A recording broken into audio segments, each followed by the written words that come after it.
When I told my mother-in-law I was going back to my hometown to have my baby, she replied, "Go ahead. I don't want to see you." I felt relieved because I had been waiting for her to say that. I thought to myself, finally, I won't have to deal with her anymore. My name is Emily, and I'm almost 28 years old. My mom passed away when I was very young, so my grandmother took care of me while my dad ran his clothing business. My dad was strict, and I always did what he said. I never dated anyone because of his rules, but I had accepted that as my fate. After college, I briefly worked for my dad, but he said it was too hard to work together, so I had to quit. He didn't want me to work elsewhere either, but seeing my friends get jobs and start families made me want to work too. One night, I asked my dad if I could get a job. He simply said no without explaining why. I tried to reason with him, saying I needed to gain experience in society, but he shut me down. He insisted I stay at home. Frustrated, I threatened to leave home and find work elsewhere. My dad didn't like that and told me to stop talking back. Feeling upset, I stormed out and cried in my room for a long time. Eventually, I called my college friend Lisa and asked if I could stay at her place for a while.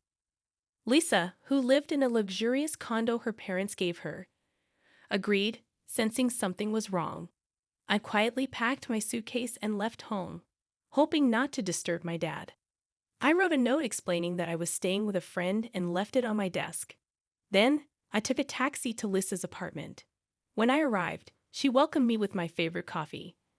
I thanked her and poured out everything about the argument with my dad and why I left home. Lisa sympathized, saying I deserved freedom.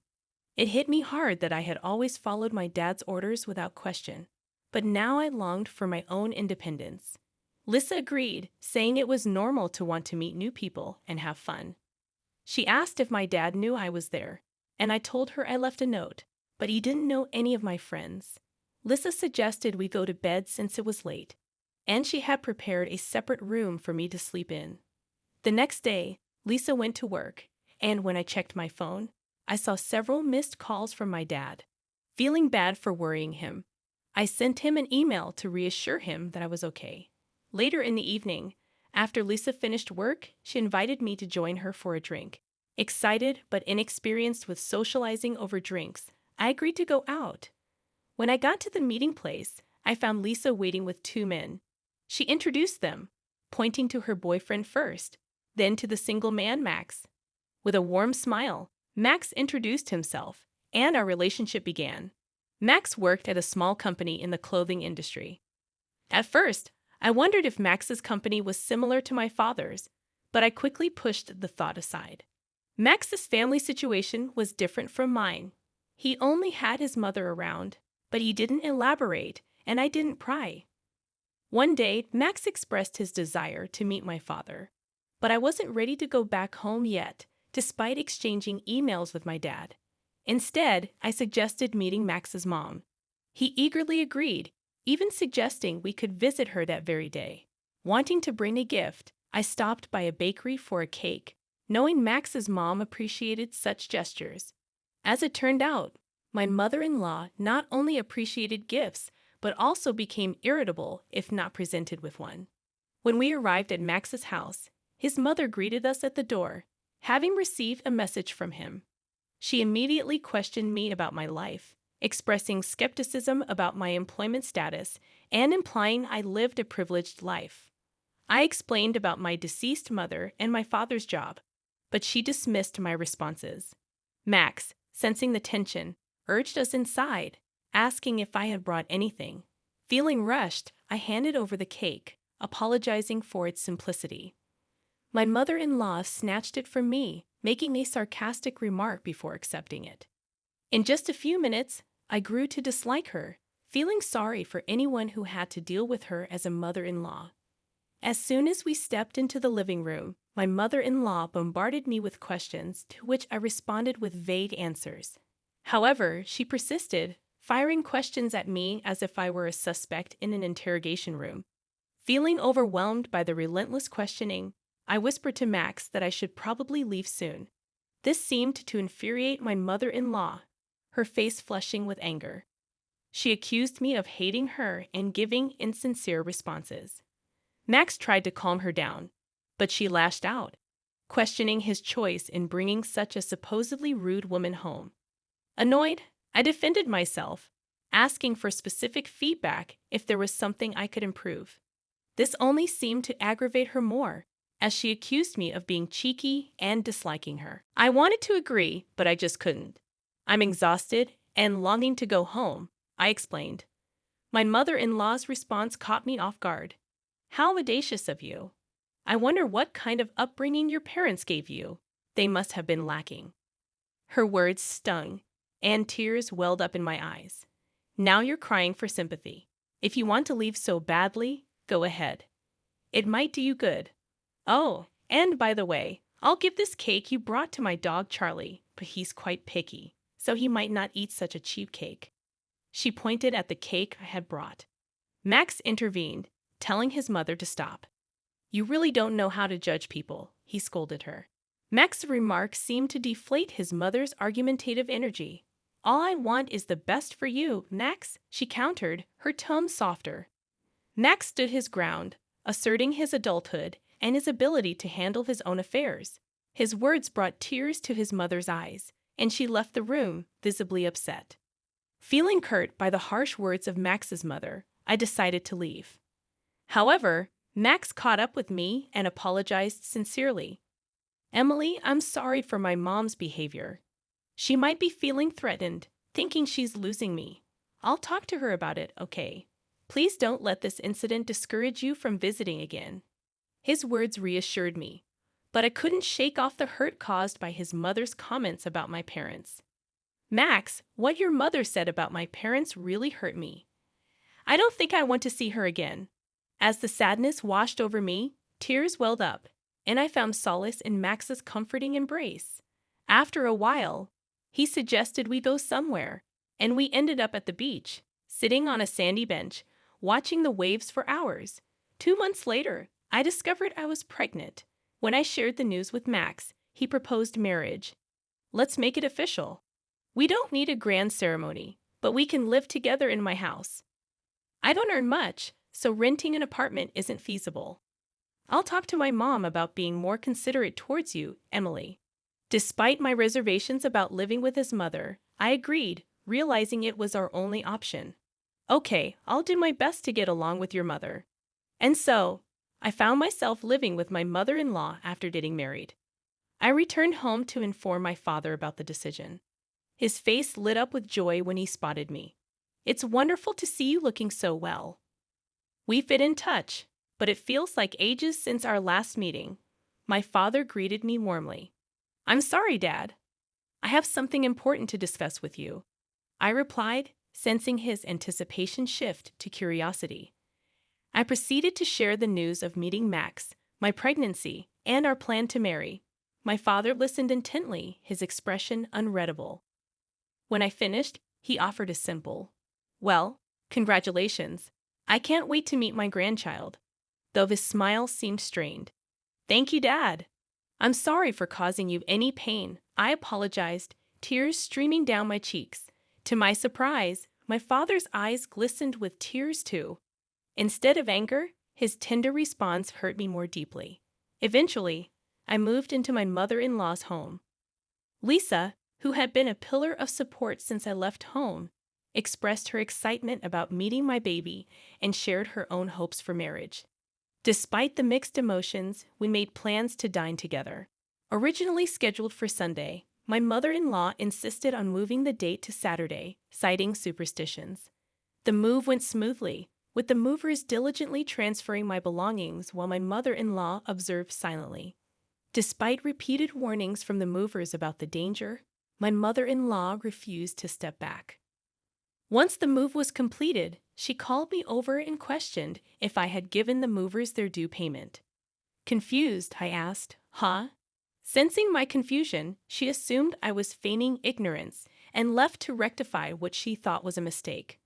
When she returned, she handed an exorbitant sum to the movers' leaders, assuming I hadn't provided enough. Stunned by the amount, I questioned her decision. "You gave them that much?" I exclaimed. She brushed it off. claiming it was for the best and citing superstition about avoiding curses by being generous. Knowing it would only lead to another argument, I remained silent, unwilling to engage further. My mother-in-law wore a smug expression, convinced of her righteousness. Just then, Max arrived and noticed the tension. He intervened, asking his mother what had happened. With a dismissive reply, she walked away. Max reassured me, expressing his disapproval of his mother's behavior. Grateful for his support, I decided not to mention the incident to avoid further conflict with my mother-in-law, knowing it would only worsen our relationship. After settling in, my mother-in-law noticeably avoided speaking to me, leaving me in peaceful silence for weeks at a time. One day, Max brought home some work documents in an envelope marked with the name Star Textiles Incorporated, causing me to gasp. This was a familiar name from my time working at my father's company. They were one of our subcontractors. Curious, I asked Max about the envelope's origin. "Is this from your company?" I inquired innocently. "Yes. Why do you ask?" he responded. Sensing it was best not to mention the connection between his company and my father's, I simply replied, "I was just curious. I realized I don't know much about your company." Max explained, "We're just a small subcontractor. If our parent company were to drop us, we'd go bankrupt instantly, and all the employees would lose their jobs." Max chuckled softly, a hint of nostalgia in his expression. Around a month later, I noticed a change in Max's routine. He started returning home from work later than usual and seemed visibly upset. Concerned, I asked him what was wrong. "You've been coming home late lately. Is everything okay?" "You seem different," I inquired. Max confessed, "The company is facing some challenges." "What kind of challenges?" I probed further. Max sighed. "The parent company unexpectedly slashed our orders by half. Our boss is desperately trying to convince them to maintain our business relationship. And we're also searching for new clients. But if things don't improve, we might go bankrupt." As I listened to Max's worries, I considered asking my dad for help. However, I knew my father's strict principles wouldn't allow him to assist a business partner based on personal feelings alone. It seemed like many of the company's partners were facing similar hardships.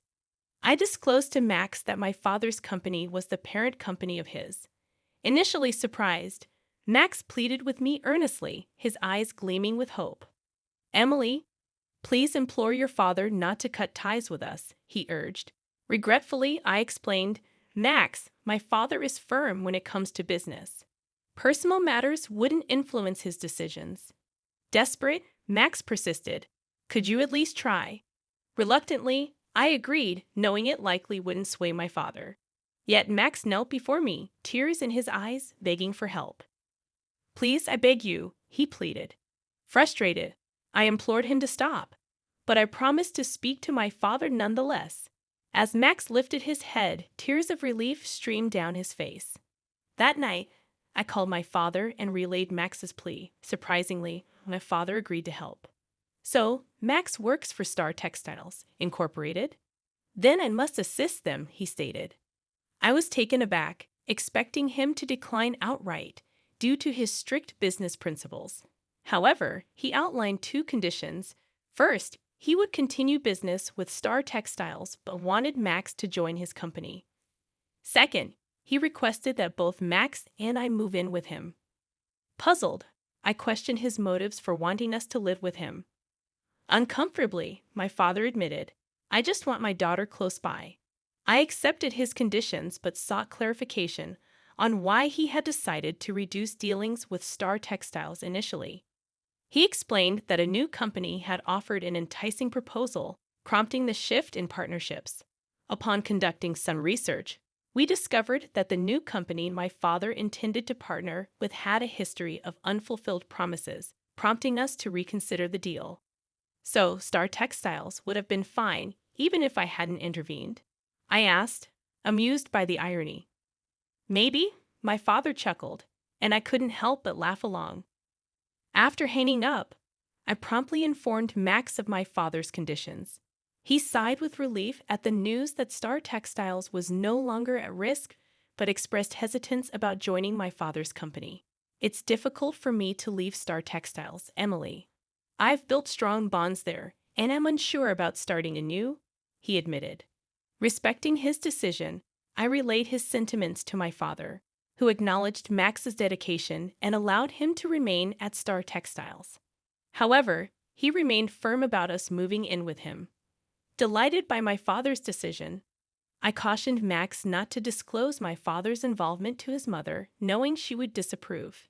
He agreed, understanding the importance of keeping it a secret. Weeks later, as the time for our child's birth approached, I made the decision to return home.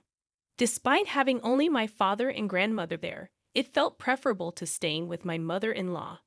Waiting for the opportune moment when my mother-in-law was occupied with her afternoon tea, I approached her to break the news. Mother-in-law, regarding my childbirth, I've chosen to go back home. It's just my dad and my active grandmother there, I explained calmly. Her response was as expected, filled with disdain and resentment. By all means, go back. I don't want to see your face, she spat out. Unfazed by her reaction, I assured her, you won't have to see me anymore. Max will soon be moving in with my parents as well. Her confusion was palpable as she questioned my decision. Max is too busy with work to move, I reassured my mother-in-law, trying to ease any tension. Just then, Max entered and excitedly informed his mother, Mom, everything is going to be fine with the company now. Emily helped me out.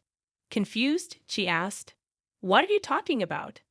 Max explained, Emily's dad is the owner of the parent company of the company I work for.